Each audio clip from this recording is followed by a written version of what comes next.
دیکھ رہے ہیں مسائل کا حل چینل۔ پہلی دعا ہے بھول اور چوک پر درگزر، بخشش، رحمت اور مدد کی دعا۔ بسم اللہ الرحمن الرحیم۔ ربنا لا تؤاخذنا ان نسینا او اخطانا ربنا ولا تحمل علينا اسرا كما حملته على الذين من قبلنا ربنا ولا تحملنا ما لا طاقة لنا به واعف عنا واغفر لنا وارحمنا انت مولانا فانصرنا على القوم الكافرين۔ ترجمہ: اے ہمارے رب، اگر ہم سے بھول چوک ہو جائے تو اس پر گرفت نہ کرنا۔ اے ہمارے رب، ہم پر اتنا بھاری بوجھ نہ ڈال جتنا تو نے ہم سے پہلے لوگوں پر ڈالا تھا۔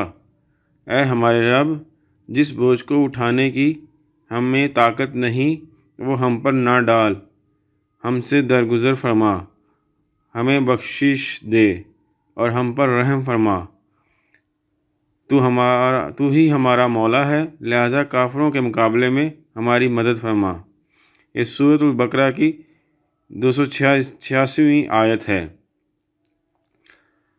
فائدہ: ابن عباس رضی اللہ تعالیٰ عنہ نے کہا کہ ایک دن جبرائیل علیہ السلام نبی صلی اللہ علیہ وآلہ وسلم کے پاس بیٹھے ہوئے تھے کہ ایک آواز بڑے زور کی سنی۔ دروازہ کھولنے کی اور اپنا سر اٹھایا اور جبرائیل علیہ السلام نے کہا کہ یہ ایک دروازہ ہے آسمان کا جو آج کھلا ہے اور کبھی نہیں کھلا تھا، مگر آج کے دن پھر اس سے ایک فرشتہ اترا، اور جبرائیل علیہ السلام نے کہا کہ یہ فرشتہ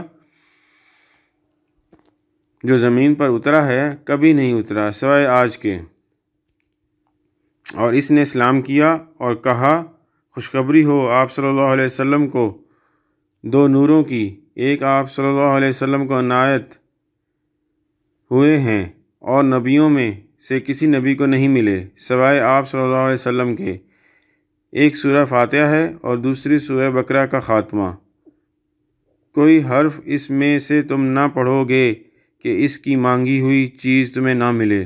صحیح مسلم 1877۔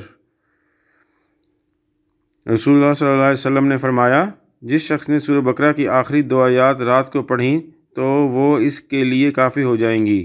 صحیح بخاری حدیث نمبر 5009، صحیح مسلم حدیث نمبر 1878۔ پھر ایک جگہ فرمایا، نبی صلی اللہ علیہ وسلم کو معراج کی رات جو 3 چیزیں ملیں ان میں سے ایک سورہ بقرہ کی آخری 2 آیات ہیں۔ صحیح مسلم حدیث نمبر 431۔ جزاک اللہ۔ السلام علیکم۔